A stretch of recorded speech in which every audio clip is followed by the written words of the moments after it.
Hey everyone, it's Sarah. Welcome back to my writing tip video series. In the month of June, I'm talking about revising your writing. And today specifically, I'm going to be talking about 6 questions to ask yourself when revising your novel. The first question you want to ask yourself is the beginning engaging? Now, you want to start off with the bang. Sometimes when you're writing a first draft, you're not going to be very concerned with if the beginning is engaging, if your opening sentence is a good one.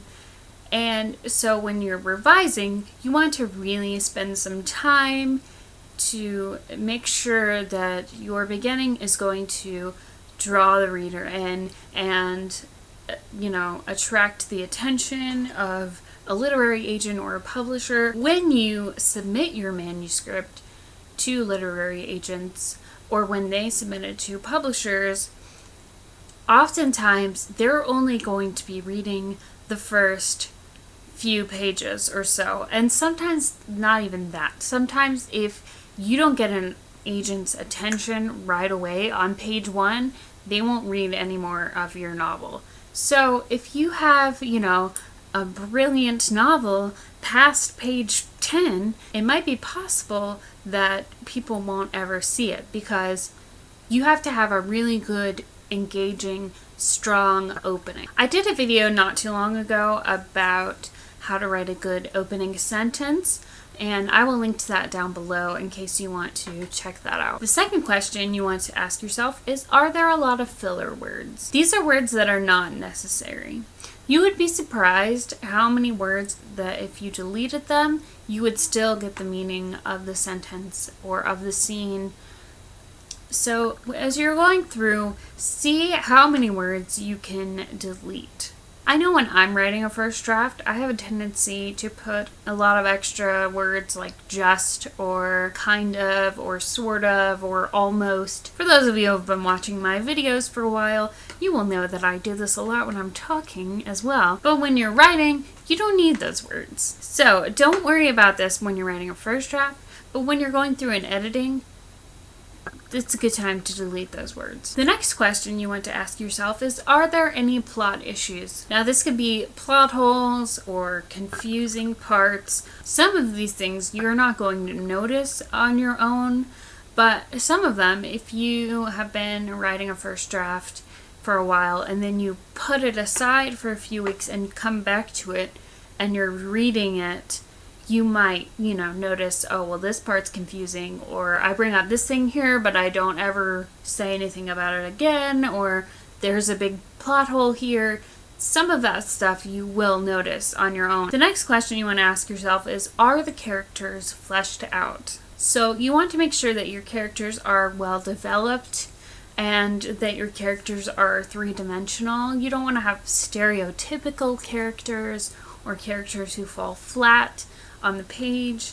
I did a video not too long ago about writing three-dimensional characters, and I'll link to that as well so that you can watch that for a reference on how to do those things with your characters.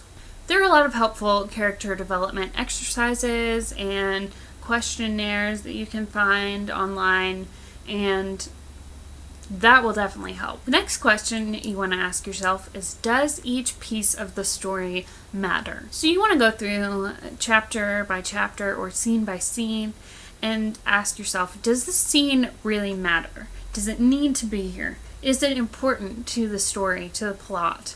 Or does it reveal some important thing about the characters? If it doesn't seem important, how can you either make it important or can you get rid of it altogether? If you did get rid of the scene, would it affect the overall story? And the last question that you can ask yourself is, does the novel deliver on the promise that it makes? In Beginnings, Middles, and Ends by Nancy Kress, she explains, every story makes a promise to the reader. Read this and you'll be entertained, or thrilled, or scared, or titillated, or saddened, or nostalgic, or uplifted, but always absorbed. Or it could be, read this and you'll see this world from a different perspective. Read this and you'll have confirmed what you already want to believe about the world. Or read this and you'll learn of a different, more interesting world than this. Now those are some examples. Sometimes a book obviously does more than one of those things. But think about what promise your novel makes to the reader and whether or not you have delivered on that promise. I would highly recommend reading Beginnings, Middles, and Ends by Nancy Kress. It's a great reference book for writers. I'll leave a link to that down below as well. Alright, that is it for me on the 6 questions to ask yourself when revising your novel. Let me know if you thought of any other questions you like to ask yourself when you're revising your writing. I love hearing from you all. Don't forget to subscribe to my channel if you like seeing these writing tip videos, and if you want to see more videos about writing or about books, you can also check out my mailing list, The Daily Writer, which provides daily inspiration to writers in the form of prompts and exercises and inspirational quotes. Next week, I will be talking about 4 reasons to hire a professional editor. So make sure you stick around for that. Thank you for watching, and I will see you in the next video. Happy writing!